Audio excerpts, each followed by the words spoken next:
Vamos a nuestro episodio de historia, que es un episodio también de presente, porque uno se construye en torno a la conciencia que tiene de sí mismo y de la historia de su país, que por cierto viene bastante deformada en muchos libros de texto.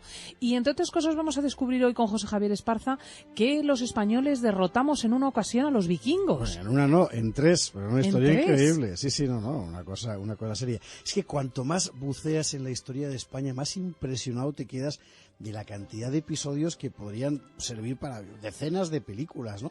Y que sin embargo están prácticamente ignorados por el gran público, ¿no?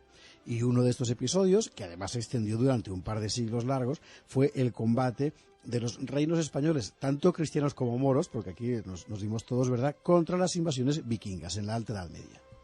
Porque hasta aquí, en efecto, también llegaron los vikingos, desembarcaron, robaron, arrasaron, pero además de reiteradas veces los españoles los tuvimos que derrocar. Un episodio que parece más propio de un relato de aventuras, pero que fue historia pura y real.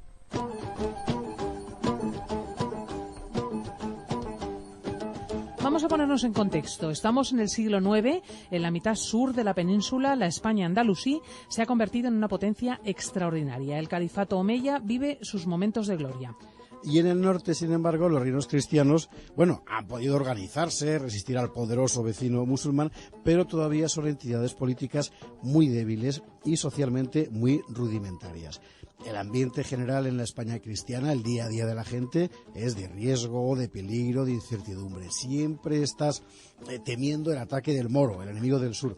Pero en semejante tesitura aparece de repente un enemigo distinto, el del norte. Y es cuando los vikingos hacen su aparición en la historia de España.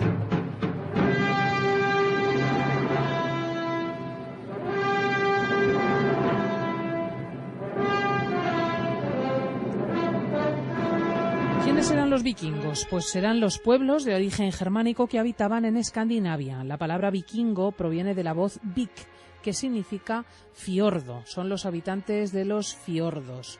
Durante siglos habían permanecido relativamente aislados, pero en un determinado momento, hacia el siglo VIII, se hacen a la mar y desde sus asentamientos en Noruega, Suecia y Dinamarca saltan sobre Europa. Y esta música que estamos oyendo es la banda sonora de la película Los Vikingos, en la que Kirk Douglas hace precisamente de un jefe vikingo, una pieza fantástica del cine norteamericano. Bueno, la historia y la leyenda nos han transmitido la imagen de unos terribles guerreros entregados a la rapiña a bordo de sus drácars. Eso es verdad, pero no es toda la verdad. Hoy se sabe que los vikingos, o los normandos como se les llamaba, los hombres del norte, se dedicaron a la pesca y el comercio casi con tanta intensidad como a la guerra. Pero descubrieron que hacia el sur, en Inglaterra, en Francia, luego en España, había muchas ciudades muy ricas, no bien protegidas, y su codicia se multiplicó al descubrir que además había unos lugares sin vigilancia, solo custodiados por unos señores pacíficos que se dedicaban a rezar y que estaban llenos de tesoros, los monasterios.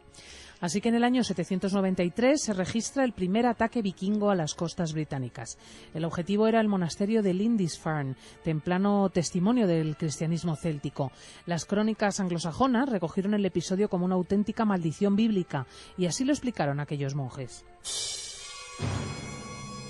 En el año de 793, terribles acontecimientos aparecieron sobre Northumbria, los cuales asustaron terriblemente a sus habitantes. Terribles tormentas descargaron sobre la isla de San Cuberto. Huracanes desatados arrancaron de cuajo árboles y arbustos. Alados dragones vomitando fuego volaron sobre la isla solitaria. Una gran hambruna siguió a estos extraños acontecimientos.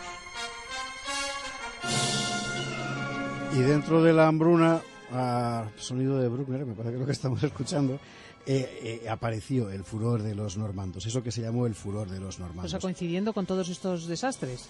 Estamos buenos. No lo podemos saber, porque seguramente fue la forma en la que aquellos monjes reflejaron los desastres. A lo que ocurría. Claro. Bien, el hecho es que de las Islas Británicas pasaron a Francia, y de Francia no tardaron en llegar a España. Aquella España que vivía bajo el clima bélico de la primera Reconquista.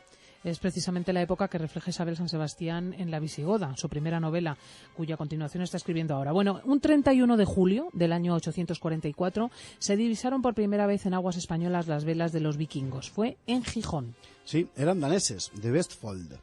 Bien, según las crónicas, había no menos de 115 barcos, a bordo de los cuales podrían navegar unos 5.000 guerreros. ¡Qué miedo, por una Dios! Cosa impresionante. Por favor. ¿Qué hacían allí? Bueno, parece que se trataba de una flota que había estado participando a sueldo en las guerras internas de la Francia carolingia, que andaban ahí a bofetadas, y que de vuelta a su país fue arrastrada por las tormentas hacia las aguas cantábricas. Como no les resultó fácil tocar tierra en Asturias, siguieron camino por la costa gallega. Nadie ignoraba entonces qué era Galicia ni dónde estaba. En 1813 había aparecido allí... No, en el 813. ¿Qué he dicho? 1813. Uy, no, es que estoy todavía con el 1808. Ya... En 813 había aparecido la tumba del apóstol Santiago. Los vikingos llamaban precisamente a Galicia Jakobsland, tierra de Santiago. Estuvieron en Lugo, después saquearon Clunia, que es la actual Coruña, atraídos por la majestad de la Torre de Hércules. El faro Brigantium, que creyeron depósito de tesoros, y buena decepción se llevaron, por cierto. Luego bajaron hasta Tui, pero los españoles de aquella época eran de armas tomar. Sí, el reino de Asturias, que abarcaba desde Galicia hasta Álava y La Rioja, era un mundo pobre, exclusivamente agrario, sin moneda, pero ahora de guerras y de combates que no les fueron a enseñar Estaban muy nada, duchos, ¿no? en Claro. batallas. Así que el rey Ramiro I reunió a su hueste y se dirigió contra los normandos. Aniquiló a los vikingos. La crónica de Sebastián lo cuenta así. Así, en los tiempos que siguieron, las naves de los normandos llegaron al litoral de la ciudad de Gijón por el Océano del Norte, y desde allí prosiguieron hasta el lugar que se llama Faro Brigantium. Cuando Ramiro, ya convertido en rey, averiguó esto, envió contra ellos al ejército con sus jefes y séquitos, y mató a muchos de ellos y quemó sus naves. Pero los que quedaron irrumpieron en la ciudad de Sevilla y saqueándola mataron a espada y fuego a muchos de los moros. A Sevilla llegaron, es verdad. Veamos cómo ocurrió. Sí, las pérdidas de los vikingos en aquel primer ataque gallego habían sido enormes. Perdieron 70 barcos, quizá la mitad de sus hombres, pero aún les quedaba fuerza. Se dirigieron más al sur, hacia la España musulmana. No pudieron forzar Lisboa, pero sí atacar y saquear Cádiz, Medina Sidonia y finalmente Sevilla. Allí los vikingos aplicaron su estrategia habitual, dividirse en partidas para saquear los campos. Ahora bien, esa costumbre, eficaz en países de organización rudimentaria, le resultó letal en Al-Ándalus, donde el califato controlaba muy bien el territorio. Abderramán II pudo reunir rápidamente un ejército que hizo trizas a los vikingos. Los pocos supervivientes marcharon hacia lugares menos ásperos. Pero fíjate que entonces a los moros se les ocurre una cosa singular. Vista la fiereza de aquellos normandos, ¿por qué no entenderse con ellos? ¿Por qué no buscar un arreglo diplomático? Fíjate, si se trataba, pensaban los moros españoles, si se trataba de comerciar con prisioneros, esclavos a cambio de mercancías, ¿por qué no iban a entenderse? Qué prácticos ellos. Sí, así que Abderramán II... No me hagas temer. Yo lo que estoy temiendo es quiénes eran los esclavos de los musulmanes. Pues efectivamente, claro. Parece que Abderramán II le sedujo la idea de crear asentamientos comerciales en el norte de Europa, y además musulmanes y vikingos tenían un enemigo común que era el Imperio Carolingio, ¿no?, contra el que combatían los dos, de forma que los moros españoles mandaron a un embajador, Al-Ghazal, que estuvo año y medio en Dinamarca. No es que firmara acuerdos duraderos ni nada, pero a cambio, este embajador andalusí, que al parecer era de origen godo, nos dejó la primera descripción etnográfica del mundo vikingo, cosa que se sabe poco. La primera pieza literaria donde cuentan cómo eran los vikingos la escribe este embajador moro, hispano-moro, ¿verdad?, que va a verles en Dinamarca. Un precursor. Fíjate.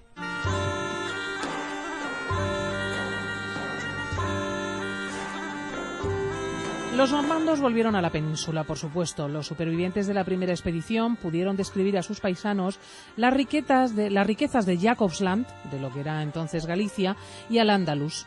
Esta vez los vikingos planificaron mejor su campaña.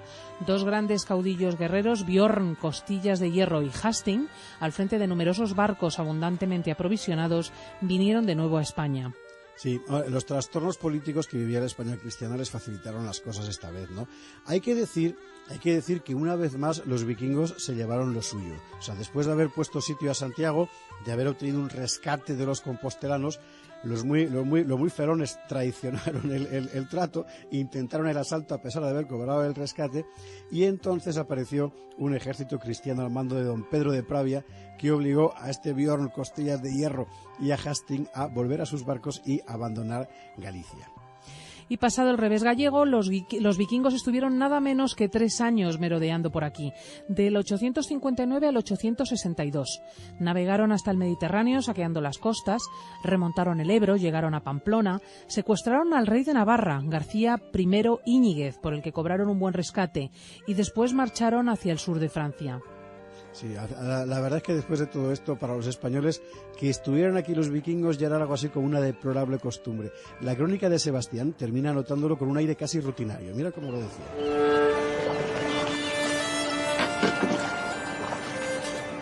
Una vez más, durante aquella época, vinieron a nuestras costas los piratas normandos. Luego continuaron en España y desaparecieron saqueando por el fuego y la espada toda la costa. Atravesado el mar, alcanzaron Nachor, ciudad de Mauritania, y allá mataron a multitud de moros por la espada. Desde allí, atacando las islas de Mallorca y Menorca, exterminaron su población a espada. Después, se dirigieron a Grecia y pasados 3 años regresaron a su país. La pregunta es por qué insistían los vikingos en pisar la península, si tanta sangre les costaba. Claro, habría sido más fácil ir directamente hacia el Mediterráneo, pero era justamente eso lo que no podían hacer. Pisaban tanto la península porque querían establecer una base permanente desde la que organizar las rapiñas hacia el Mediterráneo. O sea que se trataba de una cuestión estratégica. Claro. Lo intentaron en España, pero no lo consiguieron. Hay que tener en cuenta que los españoles de la época no eran muy distintos de los propios vikingos. Efectivamente. Un gran erudito, Enrique Bernárdez, autor de una excelente edición de la saga de Egil Skallagrímson, una de las obras maestras de la literatura nórdica, se tomó la molestia de comparar los temas narrativos vikingos con el poema de Mio Cid y descubrió que las similitudes son asombrosas. Sí, en el mundo vikingo pagano y en el mundo hispano-cristiano tienes los mismos elementos de origen germánico sobre la ética del honor, la ética de la guerra, y lo lees comparando el Cid con la saga de Egil Skallagrímson y te quedas pasmado. Es decir, es la misma gente. Y eso de que era la misma gente lo experimentó en carne propia el caudillo Gunduredo, que dice en nuestras crónicas, que hacia el 968 asomó la nariz por Galicia con 100 barcos y unos 8.000 hombres. Su objetivo era, una vez más, Santiago. Pero, para sorpresa del vikingo, el obispo de Santiago, que se llamaba Sisnando, salió espada en mano a hacerles frente. Sisnando murió en combate, pero las tropas cristianas se rehicieron y finalmente el conde gallego Gonzalo Sánchez derrotó a los hombres de Gunduredo. Tan severa fue la derrota vikinga que su flota quedó destruida y todo su botín pasó a manos cristianas. Esta vez no pudieron continuar sus campañas hacia el sur.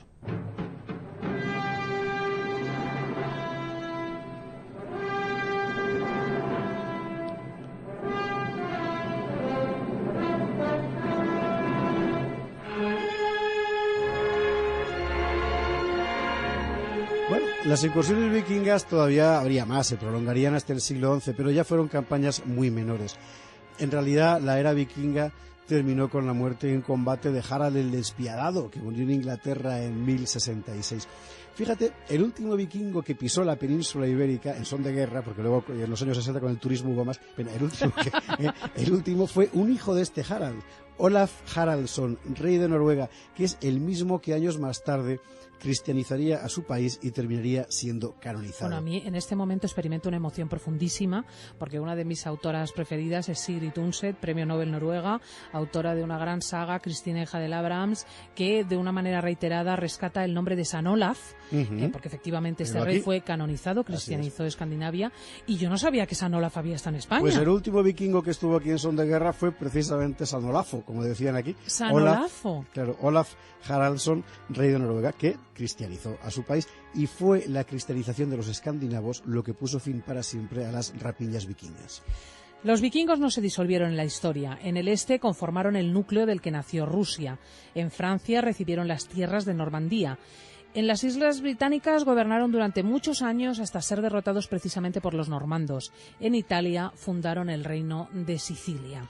O sea que los vikingos entraron en el orden europeo medieval. Fíjate que Alfonso X el Sabio casó a su hermano Felipe con la princesa Cristina de Noruega, Efectivamente. Cuya tumba aún se puede ver en Covarrubias. Esto ya fue en el siglo XIII. Para entonces los vikingos ya solo eran un recuerdo. Y para la historia de España, una fase más en la construcción de una nación, otro enemigo al que hubo que vencer para llegar a ser lo que somos. O lo que fuimos.